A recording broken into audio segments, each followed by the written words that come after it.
Ngiyabingelela egameni likaJesu Kristu waseNazaretha, baba noma nabonke abazalwane, ngiyakhonza kakhulu. Engingasho nje ukuthi ukuthula le report kumayelana nezinto ey'ningi umuntu ay'fundayo, asuke ey'fundile ngezimo ezahlukene, ngabe izimo ey'ncane, ngabe izinto nje enisuke nizenza, but kakhulukazi usuke ufunda wena personally, kulungiswa wena. Kube buhlungu-ke, kube mnandi. Uma ngithi kube buhlungu sekukuthi uma usuyihlola usuwedwa endlini ukuthi kuko konke okwenzakalile-ke mhlawumbe osukwini nani nani, wena u-react-e kanjani, noma wenze kanjani, noma u-contribute-e kangakanani, noma ubume kuphi. So kuyakusiza lokho uma ngabe usuhlola. So ngizoqala nje ngibonge uNkulunkulu ukuthi uyakwazi ukuthi asifundise nje ngey'ndlela ezahlukene. Ngizoqala nje ngisho ukuthi kuyo yonke into esiyenzayo siyavumelana, noma kuba nemibono nani nani eqhamukayo. Into engiyifundile kakhulu nje kuleli viki ile yokuthi uma singabantu siyamthanda uNkulunkulu, siyafuna ukwenza kahle uNkulunkulu, siyafuna futhi ukubona umsebenzi kaNkulunkulu uya phambili. Kodwa umsebenzi kaNkulunkulu kuya phambili, noma yini ekaNkulunkulu iya phambili, okunye kungaba senhlizweni yakho kodwa kwenziwe omunye umuntu. Lokho kumele ukwazi ukwamukele futhi ukwazi ukubona futhi mase kwenzeka, ngoba kuyenzeka ukuthi sonke sicabange sibe nombono omuhle ngento kaNkulunkulu, kodwa uthola ukuthi ungaboni noma uNkulunkulu eseyenza leyo nto kodwa yenza ngomunye umzalwane, ngoba ubamba ukuthi ngizohamba ngale nje, ngihambe kanje, kuzodinga ukuthi nokuthi ngelinye ilanga kuyodingeka ukuthi, kanti lokho othi wena ngelinye ilanga kuyodingeka nokuthi, kanti uNkulunkulu seyivezile umzalwane wakho, ungagcina leyo nto ungasayiboni isiyinhle. So ngifunde nje lokho kakhulu kuleli viki nje. Into eyenzekile enhle kakhulu enye, mina nje personal ebengakayicabanga ukuthi njengamanje bingakabi semqondweni wami ukuthi mhlawumbe ingenzeka uma ngokubuka izinto ezahlukene. Nje sesiney'nkukhu, ubufakazi lobo, sesiney'nkukhu egameni likaJesu. So ngokubuka-ke into ey'ningi nje kimina ngisifundile mhlawumbe ukuthi ihhoko belingakabi nani nani. So abafowethu bebelokhu bekhuluma kakhulu ngey'nkukhu, ubhuti uSiphesihle nobhuti uLuvuyo, hhayi, but bengayona into engiyinakile, but into engaziyo ukuthi yazi le nto siyayidinga ngoba kuyikhaya la, asikho emqashweni. So uma sekhaya futhi siyafuna ukwenza noma yini eyenzakalayo ukuthi kube likhaya ngempela, usho ukuthi ikhaya kumele kube nokudla, kube nayo yonke into. So abafowethu bakhuluma nje, ngathola sebezamile imizamo yokuthi iy'nkukhu singayithola kanjani, bafuna nomuntu nani nani, but bekuyinto nje bengayinakanga mina kangako leyo. So mase sengizwa ngezibona sebekhona nomuntu asebemtholile odayisayo, nje kwaba uhlelo nje oluningi impela lokuthi zihambe zifunakale iy'nkukhu. Saloku siphindela-ke kulowo muzi loyo, saloku siphindela kulowo muzi, sagcina sesiy'tholile iy'nkukhu. So engikufundile nje ilokhu ukuthi ngithokoza ngokuphelele ukuthi hayibo, iy'nkukhu sezikhona ngempela and ngiyakujabulela lokho. Kodwa ngafunda ukuthi mina bengakabi into ebese isingipressa mhlawumbe lo bengibona ukuthi nje okay, mhlawumbe ngiyicabangela nje ukuthi mhlawumbe ngesikhathi esiwukuthi-ke so mhlawumbe singabe sesifuna ney'nkukhu ngokwengqondo yami.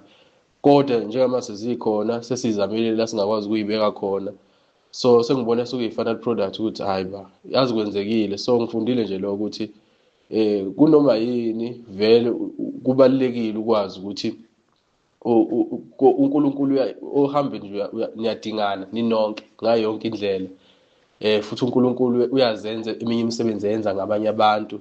Ngisho ngathiwa eminye onayo nawe engqondweni yakho, kodwa ukwazi ukuthi ubone mase siyenzeka ukuthi ubotho uNkulunkulu yenza ngomunye ungacathi mhlawumbe kuzoze kuhambe mhlawumbe ngalendlela osuke ucabange ngayo wena. So nje okunye lokho engikufundile kakhulu, nokuthi nje uNkulunkulu uyasifundisa ukubonisana ukuthi siyadingana kangakanani masingabantu, ngento eziningi ngasho ukuthi mhlawumbe singakuboni lokho, kodwa sesikubona nje practically. Njengoba sibathathu la, singabantu abahlukene kakhulu, siqaphela futhi izinto ezahlukene kakhulu. So ngalokho uyabona ukuthi lo uyazi uvala iy'khala lezi nalezi. So nje kunokunye futhi okwenzekile, bekade siplan ukuthi sizovuka sisebenze, kwasho ukuthi kunomngcwabo wamakhelwane. So eh omunye wethu kube ukuthi uyaqaphela kakhulu ukuthi hhayi akusetshenzwa mangabe kukanje ngenxa yokuhlonipha indawo eningi vela nothinta umhlabathi anisebenzi mangabe omakhelwane kushoniwe.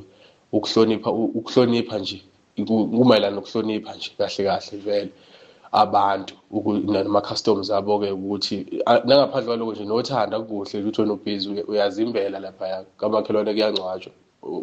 Yes, awuyanga nokuya, so kuyinto kanjalo. So uma siyi-communicate-a into enjalo sinokuyigada izinto ezikanjalo, kodwa uthole kwesinye isikhathi kuba buhlungu ukuthi mhlawumbe yazi siyabambezeleka kumsebenzi lo osuke siwenza, kodwa yini engcono umsebenzi nokutshengisa-ke kuwuthando nje ukuthi ungabe umuntu ongenandaba nje endaweni. So into engiyijabulela kakhulu kuthe uma kuqhamuka lowo mbono omunye futhi wethu wazizwela naye emzimbeni ukuthi yazi ngizizwa nginokukhathala nje, ngizizwa nginokukhathala impela for umsebenzi wakusasa. Mase kuvele nayo futhi le nkulumo iyagcwalisa nje ukuthi ayikona nami bengivele ngizizwa yazi nginelo cause besingabonanga ukuthi sekuzongcwatshwa laphaya, so kuvele ngibe sekubonakala nje ukuthi awusekunethenda kuzongcwatshwa kusasa, so asikwazi ngoba-ke singabantu abangakahambi izinto ezikanjalo noma asikakahlanganyeli, but nje kuloko esikwazi ukwenza ukuhlonipha ukuthi singagcini siphazamisa noma sibukeka ngenye indlela-ke. So ungajabulela nje ukuthi hhayi umunye uma sekuvela ukuthi hhayi yazi nami ngizizwe nje emzimbeni wami ngingekho right, so into enjalo iyajabulisa, iyakhonfirma because siyakhona ukuthi namandla okusebenza siwathatha kuNkulunkulu. So uNkulunkulu uyakhonfirma nezinto ezahlukene, omunye ingenzeka akhulume ngezwi, omunye azizwele ngempela leyo nto because siyakhona ukuthi even amandla okusebenza siwathatha kuNkulunkulu. So uma sesizwa nokukhathala okusho ukuthi uNkulunkulu naye usuke engafuni sisebenze ngaleso sikhathi kwesinye isikhathi. So siyakubonga nje izinto ezikanjalo, ukubonana usuku nosuku, ukubaluleka kwethu komunye. So loko nje kuyinto esijabulisa kakhulu. So okunye-ke nje okwenzekile uNkulunkulu njengoba nje uyasebenza ngendlela ezahlukene nje ngathi sonke ukufeza wonke umsebenzi. Omunye kuyenzeka athinte kakhulu kumsebenzi thizeni futhi akanqeni ukuthi awenze yedwa lowo msebenzi loyo, so uma ewenza kodwa futhi kugcine kube udumo lukaNkulunkulu, uhlangane kube udumo lukaNkulunkulu, sokukhanya sisonke, usuke engaboni ukuthi ubani owenze kakhulu leyo nto. So nje siyambonga uNkulunkulu lezo zinto ezikanjalo. Namhlanje nje kufike omunye umfowethu owulona owumakhelwane ujwayele ukufika nje afika acela amanzi la ukukha amanzi la ekhaya awakha namhlanje nje uzowahlambuluka nje wathi yazi lempilo eniphilayo, wafika nje besimba nje umgodi wetoilet, wafika wasimbisa kancane wagcina segonyulwe wathi bafethu lempilo eniphilayo iyona le ukuphila ngomhlabathi. Ngiyanibona nitshala, bebuza ukuthi uthathaphi ubhatata nani nani, sixoxa nje kwamnandi, sagcina egonyulwa nje bethe abantu benganibuka benibuke mhlawumbe nje abantu abanye abanibuka nje abantu aniyilima kwesinye isikhathi, kodwa nje nazi bafowethu ukuthi le mpilo eniyiphilayo iyona, nami ngiphila ngayo leyo mpilo. Wasiqinisa nje wathi mina-ke nje angikaze ngize ngiye kumlungu le ekhaya nje nginayo insimu, ngiphila ngayo le nto le, kuyaphileka bafowethu, kuyaphileka nje kakhulu ngale ndlela le. Mina nje angikaze ngize ngisebenzele umlungu, ngiphila ngayo, even namabhunu aphila ngayo le nto le, awukaze ayiyeke nje ubumbone enemali. So sakujabulela kakhulu lokho ukubona, washo nje wathi hayi ngiyanibona impela bafowethu ukuthi hayi niyasebenza kakhulu bafowethu nje. Namhlanje futhi bekuyiholide-ke ku-June 16, uyabona nje ukuthi asinandaba nalezo zinto zonke, siyiqhubekela nempilo nje normally. So sabona ngempela ukuthi hayi impela kukhona okwenzakalayo, wancoma kakhulu nje. Nokunye nje okungijabulisile, kunengane yakhe yomfana uSiphesihle ukuthi uyayipha nje ukudla, yathi ingane cha hayi angidli, ubaba wathi ngadla emzini abantu.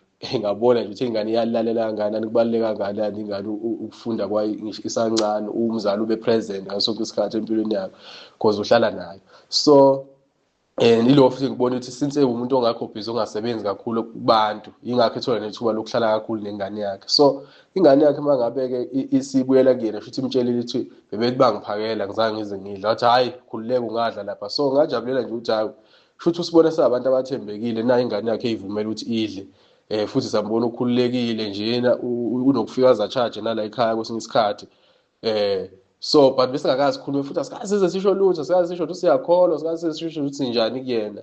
So namhlanje ile akade sithola khona ithuba ngoba seyigonyulekela yena esincoma ekhuluma nathi futhi wambona ukuthi uyambona into ofisayo ukuzwana nani kwafika nje uzofaka ngisho isandla wathi usiza amasimba laphana saxoxa kwama kuvela ukuthi siyakholwa siyifaka nje kancane ukuthi kahlahle abone ukuthi yonke lento senza ngoba imbulu yonkulu ukuthi iyona mpilo le hayi usiyenza nje ngoba naku mhlawumbe sisikhathele ukuthola imisebenzi but sakuveza nje kahle nokuvela kwethu ukuthi kahlahle siyakholwa thina nayo yonke into so sikwazile nje uNkulunkulu siyambonga sikubekile kahle ngobuchule ngale ndlela yokuthi nje azange nje sikube ngasho nje kube isikhathi esihle sokuqala ukuxoxa naye ngayo yonke leyo nto so kusijabulise kakhulu lokho nje sabo ngibone nje umsebenzi kaNkulunkulu ukuthi uNkulunkulu uyazenzela kwesinye isikhathi ngibone nje kwenzeka kuhleleka kahle futhi uyasethemba manje if ingane yakho iyayiyeka nje yazuza wafika namhlanje ebusuku ingane yakhe bekade ivana yayizela khona yazomlindela la ekhaya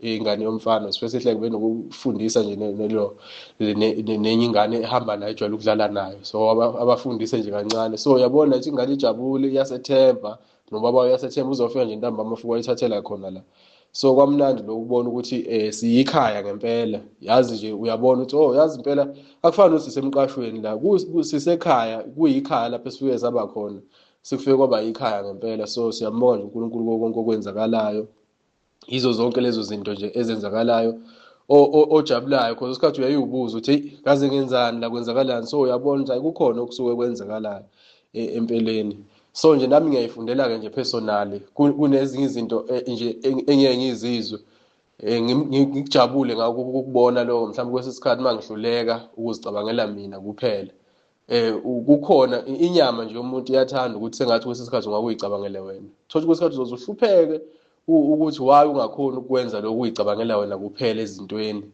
but lokho kungiqinisile nje ngakuzo kungijabulisa izinto ezenzakalayo lezo noma ungeke uzubale ngezinto eziningi ukuthi kusokwenze njani nani nani kodwa ukuyizwa leyo nto futhi uzubothi kahlahle akuyona into eyokuphela ayizukuphela kodwa ukubona ama results ayo uyabothi uyaphila emoyeni uma uqhubeka ukuzwa lokho ukungazicabangeli wena wedwa enyameni akumnandi kodwa kumoya kuyaphilisa so iyo le nto leyo nje engiyibonile ukuthi singabantu kwesinye isikhathi uyayufisa ngathi ungathola ibreak ukuthi angeke ngizicabangele mina ngedwa noma ngeke ngicabangele izidingo zami mhlawumbe ngokubuka lapho nalapho kwesinye isikhathi mhlawumbe ukuthi ungagcina uzubona ukuthi ayi yazi kodwa phela nami ngiyadinga ukufeza izidingo zami nala akwenzeki khona nami ngikudinga isikhathi sami noma ngidinga ini kodwa ukubona uqina uqeda mhlawumbe lo mcabango noma ukwazi ukuthi ubeke abanye abantu phambili kuba buhlungu akuyona into emnandi kodwa kuyaphilisa amasoso ubona iproduct yakhona uyayizwela ukuthi ya ngisekholweni mangabe ngumuntu ohamba kanje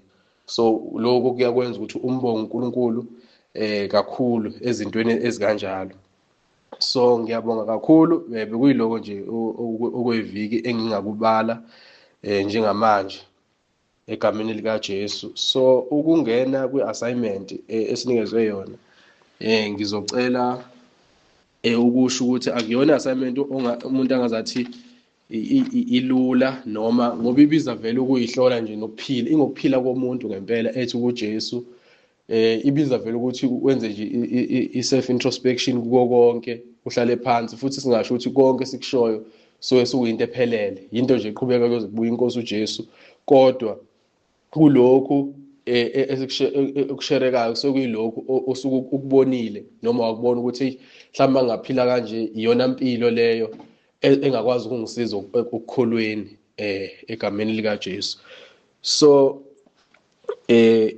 i-assignment yethu ungena kuyo ke sikidiscussile sisonke engakusho lo sidiscussile sisonke kodwa ke ukureporta nje wasengireporta ngireporta ngingedwa yes ilokho nje okwenzakalayo kodwa sike sakuhlala phansi sakhuluma sisonke so lokho oqala nje question yokuqala lebuzayo kwi statement esilapha noma kwiverse eliku Revelation 3 uverse 21 leli thonqobayo uyohlala noJesu engabe limatana kanjani naleli elikhomba ukuthi kena ke uthanda uNkulunkulu ungahlala ungalona kanjani ungamthanda kanjani uNkulunkulu ungamboni kodwa ube uhlulwa ukuthanda umzalwane wakho ombonayo so nje ukwafunda kahle ke leli Revelation 3 verse 21 lithi to the one who is victorious I will give the right to sit with me on my throne, just as I was victorious and sat down with my father on his throne. Ivesi engilitholile-ke noma esigcine ukudiscusseni kwethu kwagcina kufinyelela lapho yileli kuJohn 3 verse 17. No, sorry. U1 John 4 uverse 70. Okay. Whoever claims to love God yet hates a brother or sister is a liar. For whoever does not love whom they have seen cannot love God whom they have not seen. So yes, verse 20. Sorry, verse 20 kahle. Yes. Verse 20 indlela engibhala ngayo ngibhala kabi bazalwane ngixolele. So nje u1 John verse 4 chapter 4 verse 20. So ukhuluma ngaloko ukuthi singamthanda kanjani uNkulunkulu singambona abasihlela ukuthanda umzalwane wethu simbonayo. So ukuhlola kwami nokubheka kwami ukuthi kumatana kanjani lama verse o2 engingaqala ke nje ngithi ngiyakulanda emuva ngendlela mina engiye ngizizwe ngayo noma mhlawumbe uma experience ngizothi uthando kuyona nje into elula. Uthando luNkulunkulu siyakuqonda lokho okusho kona ukuthi mangithi alukho lula. Uthando kumnandi kwasothandweni, kumnandi ukuphila othandweni, kodwa ngenxa yomhlaba esikuwo olimele, mangithi olimele sengisho ukuthi since kwangena isono akaze kwabalula ukuphila othandweni. Bekumnandi before, yabo nje uNkulunkulu mangabe edala uAdam laphana ehleli naye engakaze one, bekumnandi lolu uthando abade benalo laphana, bekungekho olimaza omunye. Kodwa after the fall, uma uwumuntu ofana noNkulunkulu othandayo noma uthando, umuntu ophile ebuhlungwini. So ke mina iyona into engizizwile leyo mangabe ngimadanisa lamalona lamavesi wo2 ukuthi one, uma uthi uyathanda noma ukhetha ukuthanda ufana noNkulunkulu bese uNkulunkulu uthando. So uma uhlola uNkulunkulu uthi impilo kaNkulunkulu injani, impilo kaNkulunkulu iwusizi noma iwubuhlungu nje.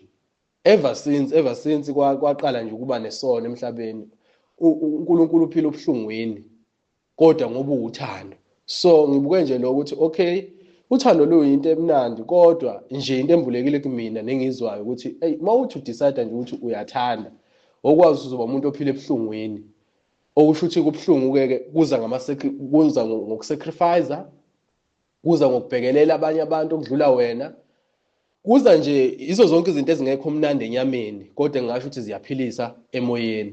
So umuntu usho ukuthi osuku ready ukuphila kuleyo nto, eneke uthanda lo akuyonto elula.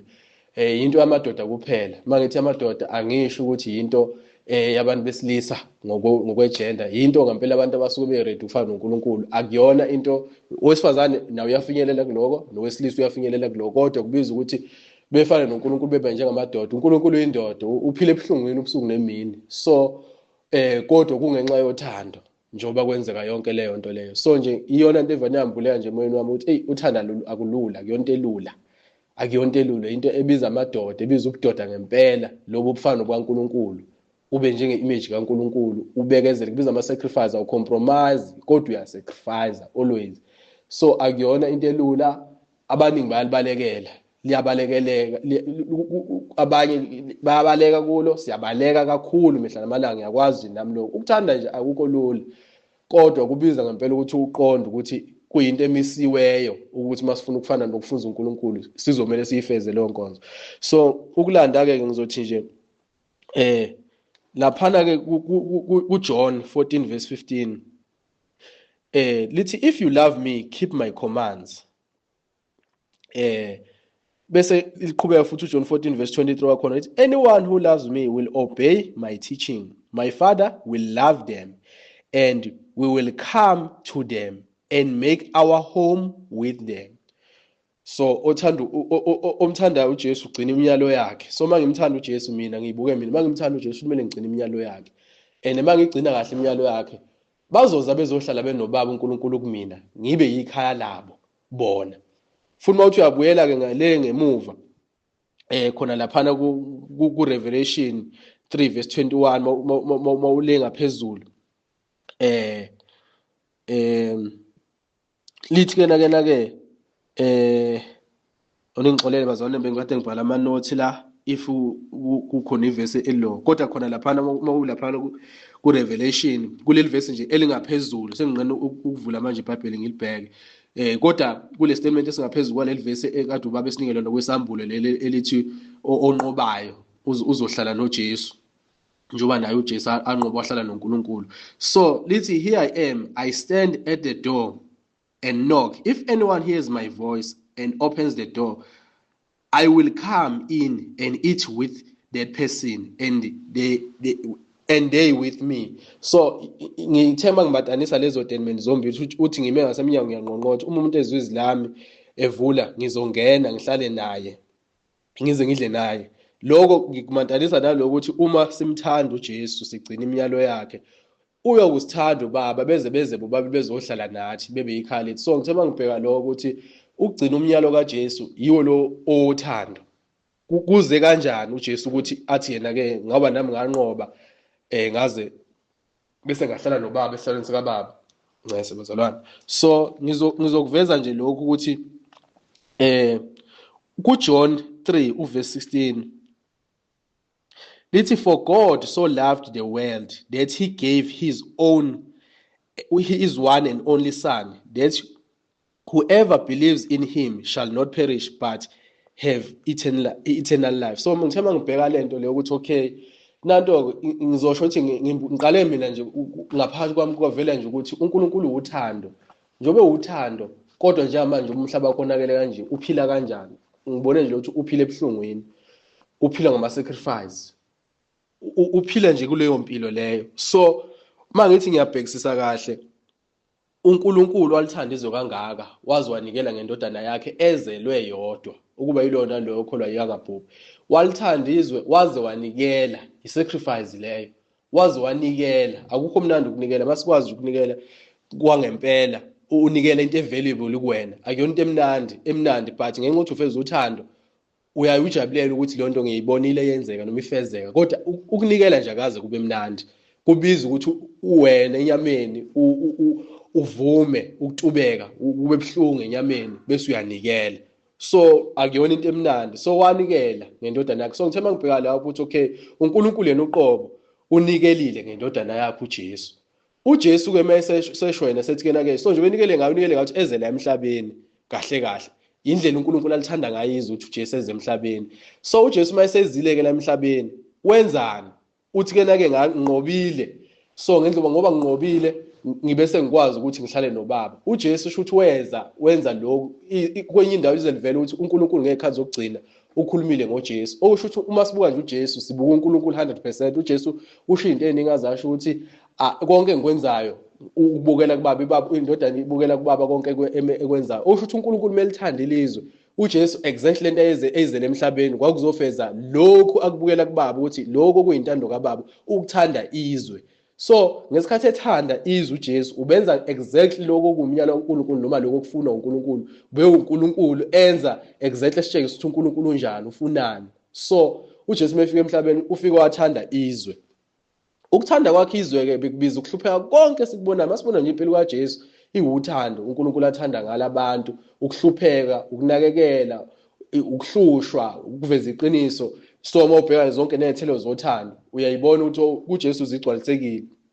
So iyona nto uJesu into ade ezele emhlabeni, even nabafundi bakhe indlela ade bathanda ngayo, banekela ngayo, ebabekezelela ngayo konke. So nje ngithema ngibuka nje usizi lika Jesu ngabothi ilona thando-ke leli olamenza ukuthi afane noNkulunkulu, afunze uNkulunkulu ngale ndlela ukuthi akwenze konke okufuna uNkulunkulu ebese ayanqoba. Wanqoba kwaze kwaba sekugcineni ebese wakhona uthuba lokuthi ahlale noNkulunkulu. So nathi kumele sihambe ezinyathelweni zakhe. Shuthi mina kumele ngihambe ezinyathelweni zakhe.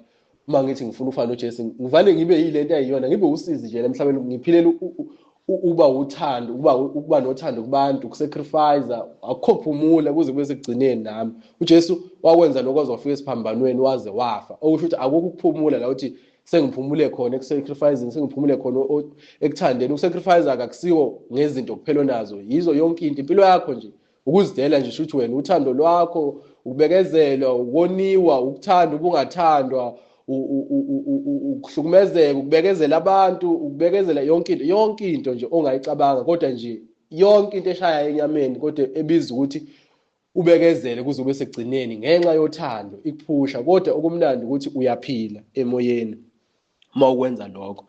So ilokho nje engingakushare ukuthi kungothando. uNkulunkulu wayithande izwe, uJesu exactly into ayenza wenza lokho kwakufuna ubaba wakhe, njengoba kunikelwe kanje umthando uNkulunkulu ukuthi naye azothanda izwe kwaze kwaba sekugcineni.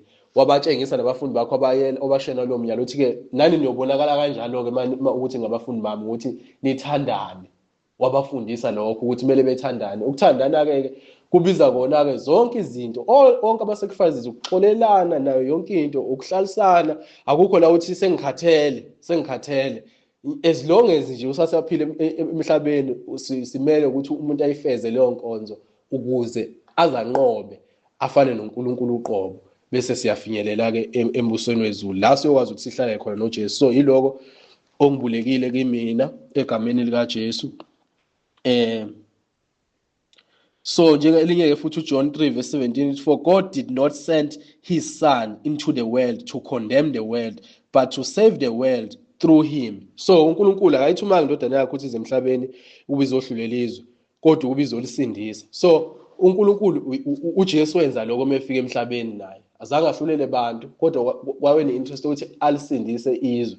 So wonke umuntu uJesu wenenhloso ukuthi ngathi ngamsindisa. So iyona mpilo leyo umuntu amele ayiphile, ngaphandle kokujaja abantu ukuthi abantu banje. Kumele uzulizwe lelo thando lelo ukuthi shuthi nami njengoba uJesu engilindile yilento ekumele yenzeke kumina, ukuthi angijaji abantu, ngizele mina abantu ukuthi ngepurpose ukuthi abantu bezosinda ngami. Kungaba umakhelwane wami oseduze kwami, kungaba yizwe, kungaba nje wonke umuntu ophila emhlabeni. So uthando nje lunaleyo cost yokuthi kodwa konke kupossible ukuthi uhlezi uzubuhlungu, kupossible. Mina iloko nje kusambulekile njengamanje ukuthi umuntu ophila ebuhlungwini most of the time, kodwa kumoya uyayizwela ukuthi uyaphila kumoya. So yes, likhona-ke futhi ivesi enjalo, angisazi sengikhohlwe likuphi, noma likuPetro noma kubani, elikuvezayo ukuthi kena-ke uJesu wahlupheka enyameni waze waba wafa, kodwa wayephiliswa kumoya. So iloko nje okukimina okungibusayo ukuthi zonke le nhlupho kodwa kumnandi ngakho konke ukuthi usukuphila kumoya,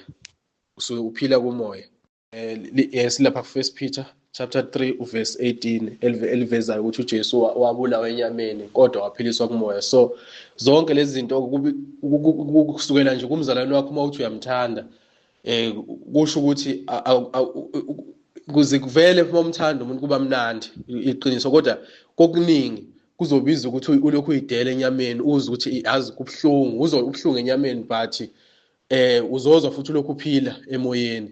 That's the way silokhu sishintsha ngakhona umuntu elokhu efana noJesu, kuze kuyofinyelela nakubantu kezweni esikubo ukuthi uyohlezi uba umuntu ophoxwayo kubantu, kodwa uyolokhu uphikelelile, ufana nesilima nje silokhu siphikelelile, ulokhu bathanda abantu kuze kube sekugcineni. Iyona ndlela engibone ngathi iyona mpilo-ke nje umuntu futhi ayoyiphila leyo uma ngabe efuna ukufana noJesu, and iyona ndlela-ke futhi encane ngale ndlela ukuthi iyisanga elincane. So nje ukuphikelela, baningi abayifunayo, sibaningi siyifunayo, kunzima ungena kuyo kwawena inzima njengoba ngishilo nje uqala nje uthando alulula. So baningi abalifunayo ukulifeza because bazi luyinto enhle, luyinto emnandi, sibaningi silifunayo, but lunzima ngoba libiza ukuthi ukuzidela, usacrifice uma uthi ufuna ukuphila othandweni ufane noJesu, uNkulunkulu nje esithandile nathi kangaka. So nje yiloko nje engikubonile ukuthi ukuzidela, without ukuzidela akukho ukufeza uthando.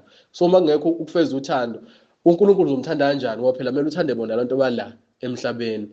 Ngeke uze uthande uNkulunkulu ngaphandle kokuthi uzidele for labantu abala emhlabeni, ukudela ukuphila kwakho ngenxa yabantu abala emhlabeni. Futhi akukho ukuphumula ukuthi uzothi sengiqedile manje uthi ngime kancane. Impilo yakho nje ihlezi ileyo nto nje, uphila othandweni, uhlezi nje uwumuntu ongenakujabula, ongenakuphumula ngokwenyama, kodwa kumoya uyaphila. So nje into kanjalo.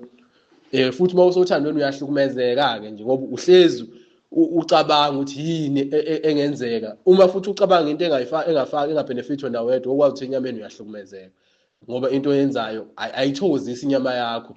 Uma ingayithozisi inyama yakho, kusho kona ukuthi uzoba umuntu ohlezi njalo nje kungathi uphile ebuhlungwini kodwa kumoya uyaphila. So yes, egameni lika Jesu. Bese kuba ukuthi uma ngihamba ngomoya, ngithi ngihamba ngomoya, ngingaba ngisalaleli yini iziluleko zabanye abantu abahamba ngomoya futhi abadele konke, mhlawumbe njengami. Ngingasho ukuthi ukuhamba ngomoya ke vele, uma sihamba ngomoya futhi it's a daily lifestyle esihamba ngayo, futhi suke sithi sihamba ngomoya ukuze singafezi inkanuko zenyama yethu. That's the reason sithi sihamba ngomoya. So kuyinto eyama decision a daily. So kuyinto futhi vele ebiza nawe uthi uhlezi uyihlola njalo, akuyona into elula. So kodwa engingakusho ukuthi cha, uyazilalela iziluleko zabanye abantu, ngenxa ukuthi uma umuntu ukufundiseka kuyenzeka umshisekela uNkulunkulu kwesesikhathi, noma ushisekela ukwenza ukulunga, kodwa ngenxa yokuthi awukafundiseki kwesinye isikhathi kuyenzeka ukuthi nako lokho kuphazamisa okwafundiseka, hayi ngoba naku ukuthi mhlawumbe umuntu orong noma umuntu obhedayo, kodwa ngenxa yokufundiseka ukuthi khona la udinga ingxenye ukuthi ufundisiwe khona. Kokunye futhi kwesinye isikhathi engingakubala futhi ukuthi uyahlaseleka, wonke umuntu uyahlaseleka, uyafika ukuhlaseleka ikhazi zokuhlaseleka nani nani. So uyadinga ukuthi ube umuntu oboniswayo mohamba endleleni kaNkulunkulu, futhi umthanda uNkulunkulu. Umuntu okumele uhlezi uwili uNkulunkulu yabasebenzisa abantu abahlukene. Okunye ke abantu sohlezi sidinga iziluleko zabanye abantu eziyasiqinisa, ziyenza zonke izinto ukuthi sigcine sibahle futhi ukukholweni kwethu nokuhamba kwethu, ukuze singaphuci umkomelo ngoba phela enye into vele sibhekile ukufinyelela nje ekhaya ezulwini la kunzima khona ngempela, ongangene kalula ukufinyelela khona. So kuyinto ebaluleke kakhulu. So uma uhamba ngomoya uyadinga ukuthi uboniswe. Ngabe kuyintando kaNkulunkulu ukuthi ungaboniswa? Cha, angiboni kuyintando kaNkulunkulu ukuthi ube umuntu ongaboniseki noma uhamba nje ngokuthi mina ngizwane emoyeni wami, kuba kuningi ukuduka. So ngingabheka ke laphana ukuthi nje kwamadoda amanye ahambe noNkulunkulu, uMoses nje, uMoses uyena owakhipha abantwana bakaIsrayeli eGibhithe. So mangibuka nje umsebenzi wakhe, ngibuka ngithi hey, le ndoda le, kodwa yakwazi ukuthi lapha ku-Exodus 18 uyavumela umkhwekazi wakho ukuthi ayibonise.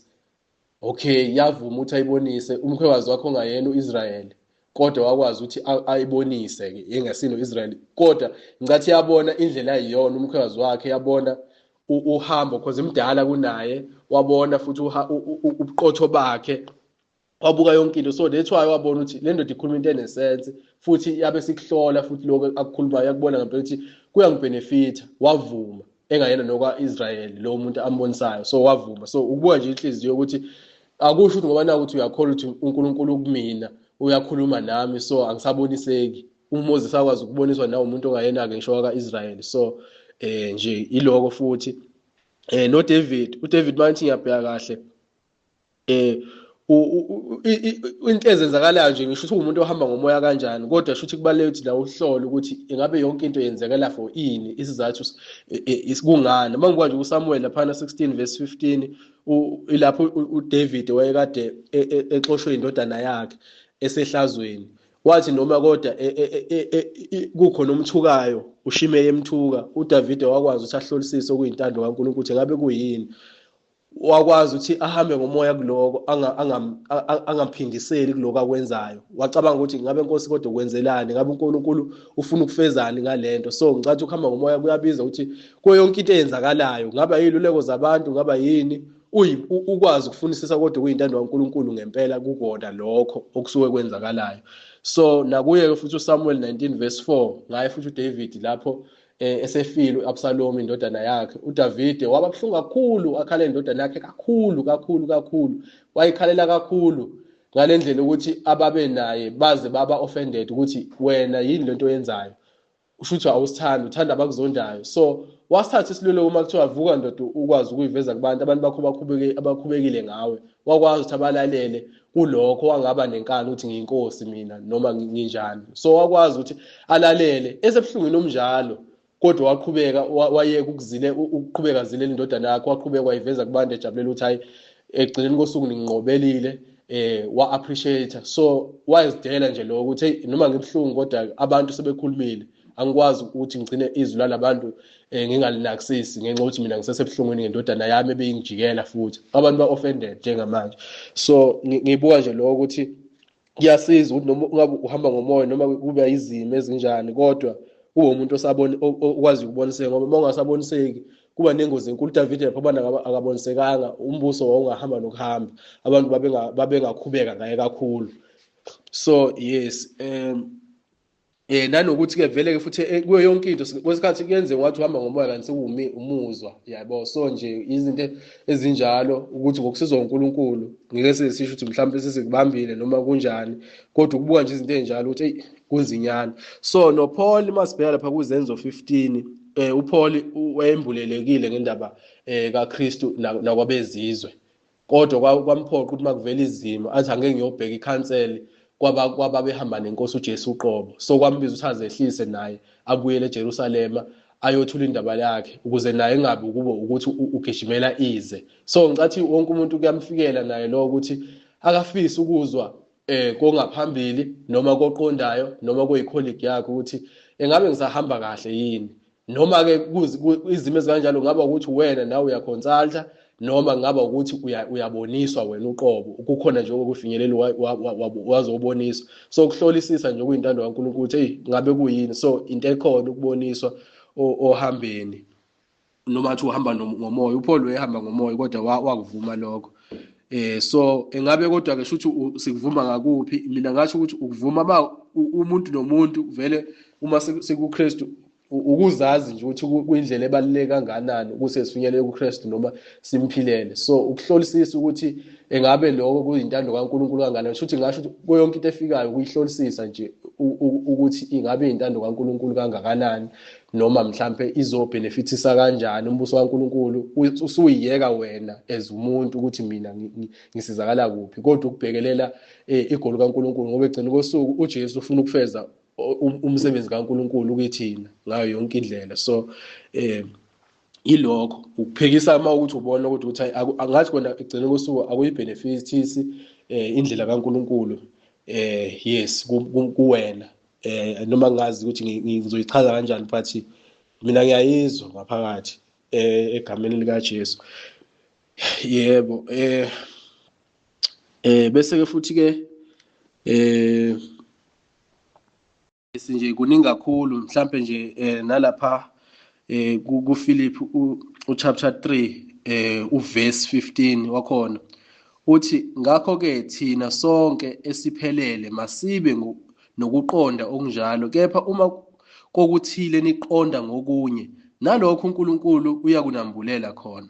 Kuphela ukuthi kwesifinyelele kukho sihambe ngawo lowo mkhondo. 17 Ngilingiseni bazalwane, nibhekisise abahamba njengathi esiyisibonelo kini. 18 Ngokuba baningi enganitshela kaningi ngabo, namanje nginitshela nangezinyembezi, bahamba beyizitha zesiphambano sikaKristu.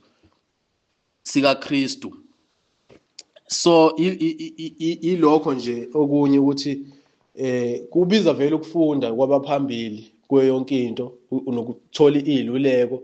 Yebo uNkulunkulu uyayambule komuntu ngamunye ohambeni, siyakhula enkosini, siyakhula futhi nasekuhambeni, kodwa uma uthi uhamba ngomoya uyadinga vele kuhle ukuthi noma uhamba ngomoya futhi nawe uyareferensa futhi kwabaphambili ukuthi hey, engabe kusayikona ni lokho, ngoba kuyenze kupossible ukuthi abantu begcine bese behamba beyisiphambano futhi thombe baqale kahle bayihamba kahle indlela. So ukuyibheka lokho nje nawe uyikhalela, ngoba phela egcina kosuku usufuna vele ukufika ezulwini, igoli enkulu ukufika ezulwini noma ukuthozisa uNkulunkulu. So kusekumsebenzi wami nami ukuthi engabe angizukuhamba ngigcine sengiyisitha sikaNkulunkulu. So kubiza nje ukuyikhuza nediscipline kuwena. So nayo yonke into efikayo ukuyihlola ukuthi kona lento iyangisiza, kodwa iqiniso nje ukuthi umoya uphakathi kwakho kaNkulunkulu uyakwazi ukukutshela nje ukuthi ngeke la it's for into kanje, it's for into kanje. Ngaba ukuthi wena njengoba ufuna ungaboniseki, ufuna ukwenza kanje ngendlela yakho noma kanje. So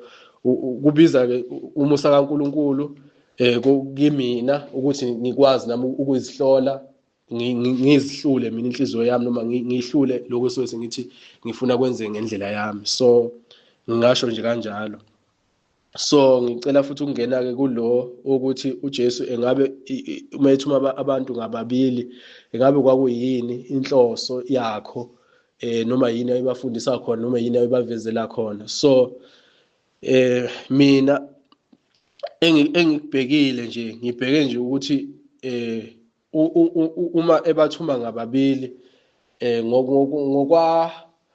uJesu uyayasho yena athi kena-ke ubaba uyena oyemfakazela, ethi kena ngokomthetho wakubo nje ubufakazi buqiniswa kwabantu ababili, kodwa yasho ethi mina ubaba uyangifakazela. So nathi vele uNkulunkulu ukhona ke thina, kodwa futhi enye into ebathuma ngako kwawukuthi befakazelane kulokho abasuke beyokwenza, befakazelane. So ukudlula-ke kulokuthi bayafakazelana kuloko abasuke bekwenza. So uma nifakazelana futhi nenza into eyodwa, okusho ukuthi nibonakala niyinto eyodwa, nikwazi niyafakazelana nibe nenza into ehlukile. So uma behamba ndawonye kwawukuthi befunde ukusebenzisana kuloko abakhulumayo, bekuphile futhi bobabili, bekwazi ukuqinisana futhi makuthi khona oyedwa olekhayo, makuthi kukhona oyedwa nokubonisana nje, ukubona ivalue yomunye umuntu. So uma sihamba siyisixuku njenganje kade sesekhala abafundi, njengamanje ngenza example sesibathathu nje basila, okungenza ukuthi ekhala abafundi bengasiboni ukubaleka kaBhotula uVuyo, noma bengakuboni ukubaleka kaBhuti uSiphesihle ngoba sibaningi. Kodwa uma sesihamba sesibathathu nje sesihamba sibathathu, sengiyakwazi ukubona ukubaleka kaBhotula uVuyo noBhuti uSiphe ngoba sesibabili, sesibathathu. Shuse ku-ede kunabantu ababili kuphela kimina. Kanjalo futhi makuthiwa sengiyahlukana noyedwa wabo, sesihamba sibabili, noma kuthiwa lo munye bengamona ukubaleka okukhulu okunganani sisasebathathu, ngizoqala ngikubone manje ukubaleka kwakhe ngempela. So ngicabanga ukuthi wayebafundisa kanjalo ukuthi bekwazi ukubona ukubaleka komuntu oyedwa nje, ukuthi umuntu oyedwa ubaleka kangakanani embusweni wezulu. So uma ubona nothando, kufeza uthando, so uma nazi ukuthi lapho enikhona nifana nempisi, nifana nezimvu phakathi kwempisi. So niyafunda ukuthandana nokunakelana, niyafunda futhi ukuqaphelisisana, nikhuzane ngoba niphila nazi ukuthi singangena enkingeni noma inini. So yonke into senze kahle, niyabuyisana, niyaqoqana. Manamba nibaningi wesikhathi anikunaki zonke lezo zinto, because nje kuba kuningi nokudlala nokubaningi nokuganga nje, kuyenzeka lokho nokunganaki. Kodwa ngisho futhi nokuqhubeka ukufunda neindependence, ukwazi ukuthi uma phela ukwazi ukuphila nabantu nisenibabili kuphela nenze umsebenzi kaNkulunkulu, nifesana nawo zonke inkinga lezi, okusho ukuthi kwawena nawe usungakwazi ukuma ngisho suwedwa. So ngicathi enye ipurpose ile ukuthi ngesikhathi befunde ngomuntu ezwe ukuthi umuntu oyedwa, so kufana ukuthi manje ba u15 noma mhlawumbe niba u70, kupossible ukuthi ungangadlala iqhaza elitheni lokuthi ukwazi ukwenza izinto. Kodwa mase nibabili sikuyaphoqa ukuthi nibambisane ngempela, ngoba ngisho nje ugodwa ngeke nizeni ukwazi ukulibamba wedwa, kumele nilibambe nibabili mhlawumbe. So nawe usune input eningi, usufunda ukuzimela. Kanjalo ngisho kuthiwa suwedwa uzobe sutrainekile ukuthi ungakwazi ukuzimela usuwedwa-ke. So ngicathi enye ipurpose leyo, njengako ukufunda nokukhonzana, ukuthi uyazi ukuthi vele niyadingana. So-ke noMshumayeli u4 uverse 9 to 10 liyaveza ukuthi ababili bangcono kunomuntu oyedwa.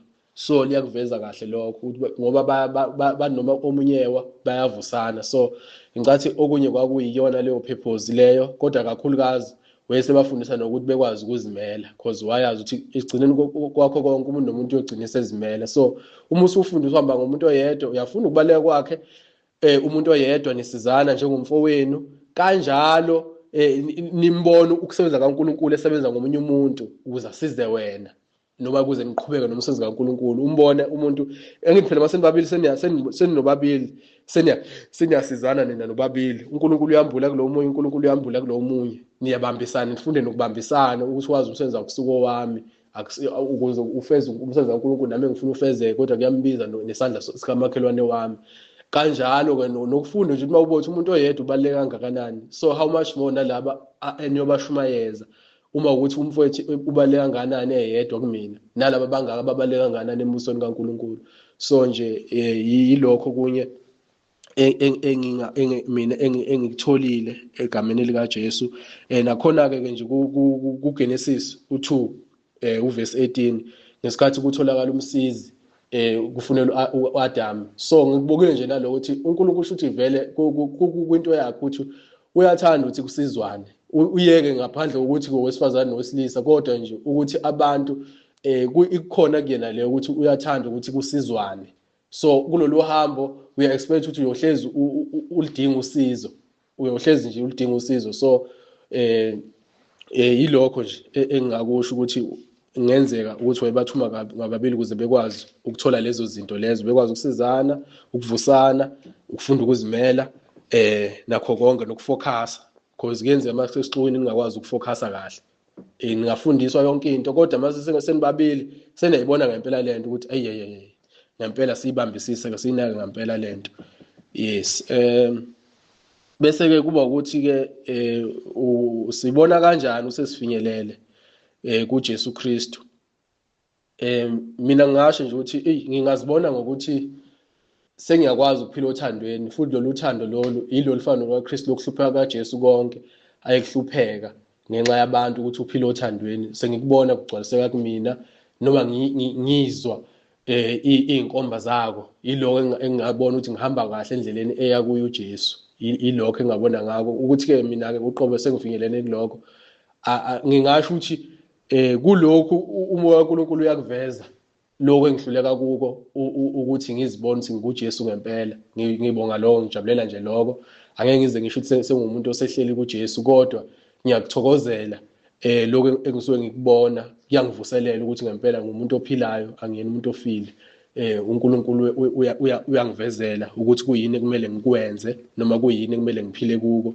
So ngingasho ukuthi ngizibona ukuthi ngiyibona ngiphila daily kulobuhlungu lobu kade ngibuchaza, kodwa ngenxa kaJesu sengiyibona daily, ngikwazi ukuthi usuku nosuku ngisacrifice usuku nosuku, ngikwazi ukuba nekhenga abantu bakaNkulunkulu izwe usuku nosuku, ngikwazi ukuthi yini engayenza ezweni ukuthi uNkulunkulu akwazi ukuthi abonakale, asave abantu bakhe laba abathanda kangaka. Zonke lezo zinto lezo ngingazibona lapho ukuthi ngingasayiphilela mina, sengiphilela uJesu. Ukuphilela uJesu yilo okusho kona ukuthi umakhelwane wakho nje ubuyithanda wena kumele umthande. So kubiza ama-sacrifice nayo yonke into lonto. So ukuzibona ngingazijaja kaloko mina ukuthi mangiyibona ngempela sengiphila kulezo zinto on daily basis. Njengamanje ngifinyelele kuJesu, sengaba ukuthi ngiyahamba nezinyathelweni zakhe, ngoba ngiyakubona ukuthi ngikuleso simo nje ukuthi ukuze ngihambe kule ndlela ngidinga ukuyidela usuku nosuku. So ngifinyelele phambi kwakho uJesu, kodwa sengaba ukuthi ngiyavuma yini-ke ukuhlala naye kuze kube sekugcineni. Kodwa nje since umuntu adela konke wangena kuleso simo sokuthi usuphila kuleyo mpilo kahle kahle, njengoba sekwenzekile-ke nokunye sakubona. So ya ngasho kanjalo, kodwa ngeke ngize ngisho ukuthi umuntu usekubambile egameni likaJesu. Bese ke kuba iloko omunye umbuzo bazalwane wokugcina egameni. So ke okunye ke engakusho ukuthi uzibona kwami ukuthi sengifinyelele kuJesu, ngizozibona into ukulunga phambi kwaNkulunkulu. Ukulunga phambi kwaNkulunkulu ke kuza ngokuthi ulunga ngenxa yokwenzela uNkulunkulu yonke into. Uma usenzela abantu ukulunga ukutholi, kodwa ukulunga kwangempela iloko okwenzela uNkulunkulu. Ukwenzela uNkulunkulu akuyonto echallenge enyameni, iyona into ebiza ubuhlungu enyameni, ngoba usuke wenzela uNkulunkulu ongabonakali, nabantu kwesikhathi abangamboni lento oyenzayo. So uphila kuleyo nto. So nje lapha ku First Thessalonians chapter 2 verse 4 wakhona ngizofunda ivesi uB wakhona lithi, we are not trying to please people but God who tests our hearts. So ngibuke nje kanjalo inhliziyo ngiyithathe mina njenge-room lapho kwazi ukuyivalela khona wena noNkulunkulu, engikwazi ukuyivalela mina noNkulunkulu, ngoba enhlizweni yami akekho sokwazi ukubona, kodwa yilapho uNkulunkulu kuyena ubonakala khona. Kanjalo-ke ukulunga kwami phambi kwaNkulunkulu ngilungisiswa ngokuthi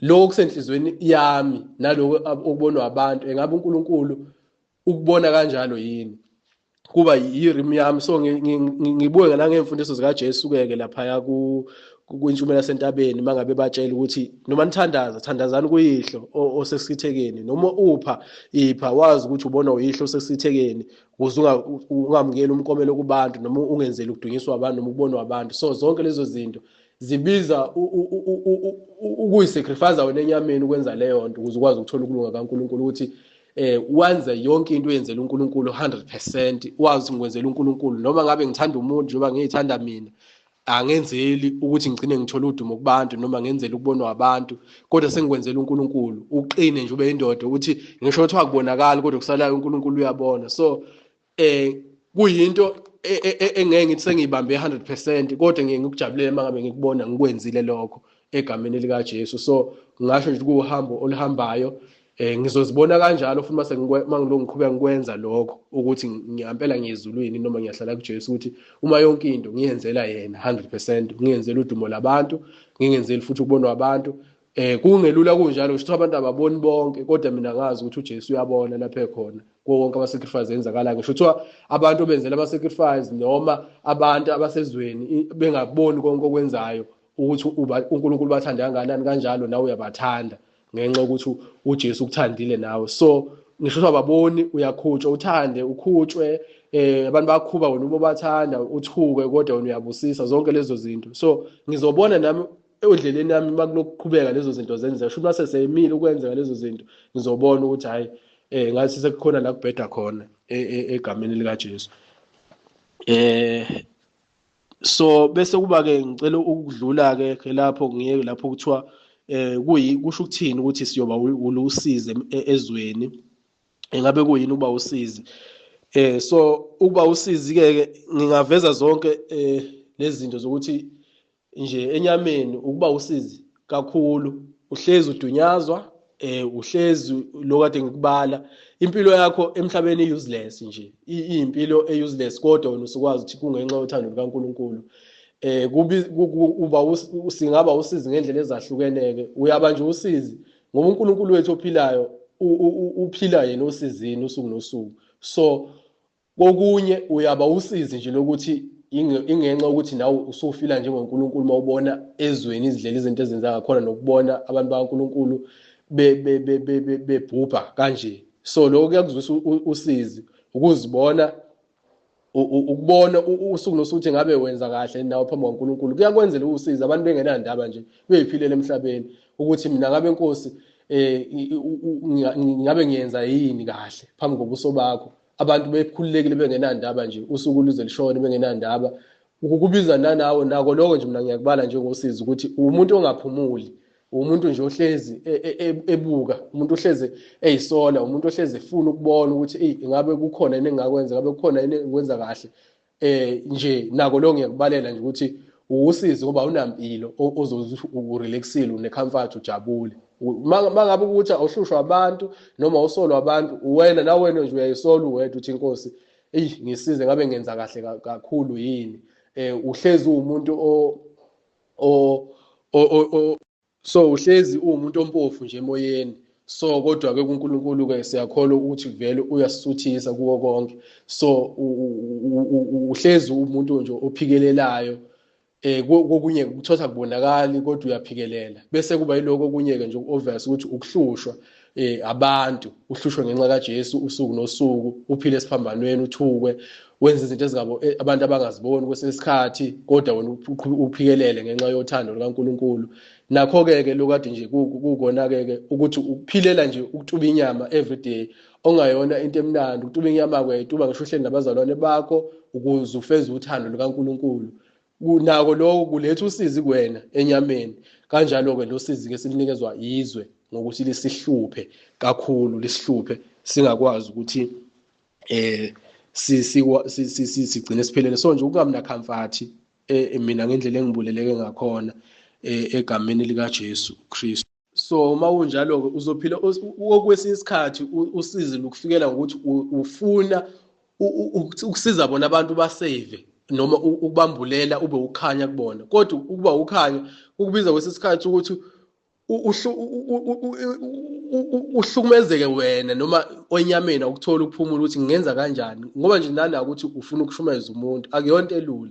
ikwenza ukuthi usebenze wena uyihluphe emoyeni wakho ukuthi ngenze njani ukuze abantu beqonde, abantu bengaqondi beconfuse wenze njani. So konke lokho kubiza ukuthi uphila nje umuntu ongenampilo nje emhlabeni, ophilela nje ubuhlungu, futhi nje ubuhlungu ongeke uze ukuthi uzothi sekuyaphela noma kuyaphoza ukuthi ngiyaphumula noma kunjani. Into nje lokhu iqhubekile. Uthi noma uthi ufuna ungathi uthi uyaphoxeka kodwa uphinde futhi uqhubeke. Into engayisho njalo yiko lokho mina engichaza nje ngendlela engichaza ngayo ukuba usizi. So nje ngizothatha nje iscenario uJohn 7 laphana ku chapter 7, John chapter 7 verse 7 laphana to 14 lithi uJesu laba wetshelwa abafundi abafowabo ukuthi akahambe ngoba bengakholwa la kuyena, ahamba ayoyiveza emkhosini ekhulume laphana. So uJesu uphendula nje ukuthi izwe lingenizonde nina, kepha mina liyangizonda ngokuba ngifakaza ngalo ukuthi imisebenzi yalo mibi. So ukufakaza ngemisebenzi yezu ukuthi yimbi akubizi noma ukuthi uzokhuluma. Kwesikhathi indlela owenza ngayo ugxekwe nje namhlanje ade esho nje ukuthi indlela esenza ngayo mina ngibone nje lokho uyi-warning, ngabona futhi kuwuqiniseka. Sifundile nasey'ngane, iy'ngane zibaqinisile, ziqiniswa ezinye iy'ngane ekade zingakholwa zisho ukuthi abamele into yabo. So uthe mekhuluma lo bhuti esho ukuthi kena-ke abantu benganibona ngazathi niyabheda, abantu benganibona engazathi nje ayikho lento yenu, kodwa iyiyona lento. So ngabothi ngampela sofika isikhathi esinjalo, ngempela uma ungathiwa ugcina usunaka leyo nto, wagcina ukhube kubona ukuthi ayikho lento engiyenzayo, cause wena uya ngothando kubantu uthi ufuna ubatshengisa uJesu, ufuna ukubambulela futhi imfihlakalo eyenzakalayo nokubaseva kuloko kwenziwa usathane kulesikhathi samanje. Kodwa akusiya ama-response amahle ongahlezi wathola kubantu noma i-reaction enhle kubantu kwesinye isikhathi. So ukufakaza ngemisebenzi ukuthi yimibi akubizi ukuthi uzukhulume kubantu. Abanye ngendlela nje ukuthi uyabafazela ngendlela owenza ngayo, beyibuka nje leyo nto leyo, becikeke wena. So uphila nje entweni enjalo wena, kodwa ubusothandweni ukuthi ngiyafisa bebone, ngoba ungasuthi uyabaqhoshela noma ukhombisa ukuphakama, kodwa kusokuthi wena unothando ufisa ngathi nje bengavane beyibone nje beze benze ngaphezulu kwakho, bejabule bekwazi ukuya ezulwini. So u8 uthi yenyukani nina niye emkhosini, mina angenyukeli manje kulo mkhosi, angenyukeli manje kulo mkhosi ngokuba esami isikhathi asikapheli. 9 eseshilo lokho kubo wahlala eGalile. 10 sebenyukele emkhosini abafowabo, naye ke wenyuka kungesobala kepha kungathi kungasese. So uma ngibuka nje lempilo le yayiphila uJesu, wawusizi lolu ukuthi uyabathanda abantu, uyafisa ngathi ungabambulela imfihlakalo, kodwa abakuvuli, awazi ukuthi umnyango uzovula kanjani, because uyinto ezondwayo, uyinto engafunakali, uzuyizamele wena ukuthi umuntu ophilayo ukuthi uhlezi uzama ukuthi inkosi ngenze yini enye indlela engenza ngayo mhlawumbe ukuthi ngigcine ngiyithola. Ngiyazi ukuthi angifuni ocabanga uze kubantu uyabathanda abangakufuni, kodwa futhi ufuna besizakale ngawe. Zonke lezi zinto uma umisela ukuphila kuleyo mpilo uba usizi nje emhlabeni, uphila kuko lokho. So kuthiwa ke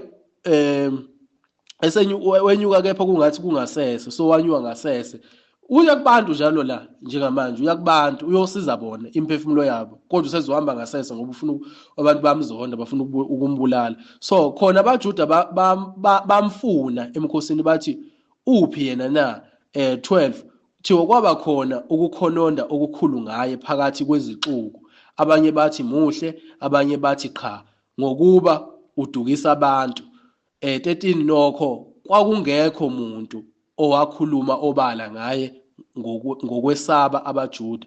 So mase sobheka lapha no14 wakhona umfundisi kaMesiya ngoMesiya 14 kuthiwa kuthe sekuphakathi komkhosi uJesu wenyukele ethempelini wafundisa.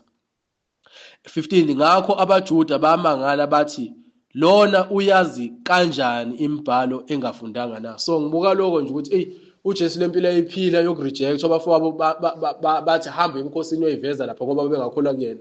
Ngicathi babesho ngenhloso yokuthi ufuna ukumqhatha nabantu, kodwa ezazi ukuthi angifunwa la, kodwa mina abantu ngiyabathanda futhi ngimele ukuthi ngibambulele. Uzama ngayo yonke indlela noma uzondwa wazohamba ngasese, lobo buhlungu nje bokurejectwa wazohamba ngasese ezama kona ukuthi kodwa ayofinyelela kubantu, wahamba ngasese wafika wabafundisa abantu ethempelini. Kwakungelula mawuthi uyayibheka leyo nto leyo, akuyona nje into emnandi, kodwa uthando lungaphakathi likwenza uphikelele. So yiwo nje lokho engikubona mina ukuthi uyoba usizo, ukuzama ngayo yonke indlela ukuthi abantu besizakale. Abantu kwesikhathi abangafuni ukusizakala, kwesinye isikhathi okuyibona futhi abakukhaphelayo, yiyo nje leyo mpilo leyo egameni lika Jesu. Nokuzidela ke nje ukuthi icomfort yakho nobumnandi bakho emhlabeni cha. So ukubona nje ukuthi ngelinye ilanga ngiyobusa embusweni wezulu, mase kuumbuso kaKristu ongasayokuphela. Kodwa nje icomfort enyameni, yonke into oyitholayo uyithola ngendlela yenye into nje ekade nje ngizwe emoyeni wami ukuthi noma ngabe yinto ekuthiwa iyajabulisa noma abantu abaningi ebajabulisayo empilweni, wena ikujabulise egcineni kosuku. Ngoba usohambeni lezi inhlupho nje, awufani nabezwa bathi sesirelaxile kumnandi sithokozile. Ayikho into enjalo. Yonke into nje uphila ngayo lokho egameni lika Jesu. Ngize ngasho ngathi shutho okuningi mawukuthi mhlambe kusakhona ukuthi uNkulunkulu ufuna ukuthokozisa, uyokuthokozisa ngendlela, kodwa akukho ukuthi umile, akukho ukuthi ujabule, akukho ukuthi usurelaxile, akukho ukuthi sengize ngaphumula. Nje unendlela zakho uNkulunkulu. Ngize nje kimi ngingedwa ngaphakathi ngathi ngisho into encane kuthiwa njengo-ice cream, uthi nje ukuthi ayingihalelwa ice cream. Ngize ngathi uNkulunkulu bekunikeza ice cream uyothola uhamba ngendlela ukhala kunjalo ubheke phambili. Akukho ukuthi ngihlale phansi nje restaurant ngeke ngidle nje ice cream ngemali yami. Ayisekho into enjalo. uNkulunkulu ngabani uphiwe umuntu ice cream athi miyo ice cream, kodwa uhamba ngendlela ngoba wena uyicabangeli, wena ucabanga ukuthi awuthi ngiyifunele izinto zami nje. Uma uthi uNkulunkulu ngempela uyabona sikhona isidingo saloko, sengamane nje umuntu athinteke athi miyo ice cream, kodwa ubheke phambili wena uyazi ukuthi enhlizweni yakho bengakazi ngiyicabangela into enjalo. So nje yilokho nje bazalwane egameni lika Jesu. Angeke ngisho ukuthi sekuphelela lana, engeke ngisho futhi ukuthi ikona kuphela lokhu. Ngingasho ukuthi into eqhubekayo lena embulekayo kuthina sonke, futhi ngicathi kuyoze kubuye inkosi isisiza imihla ngemihla. Siyambonga kakhulu uJesu. Amen.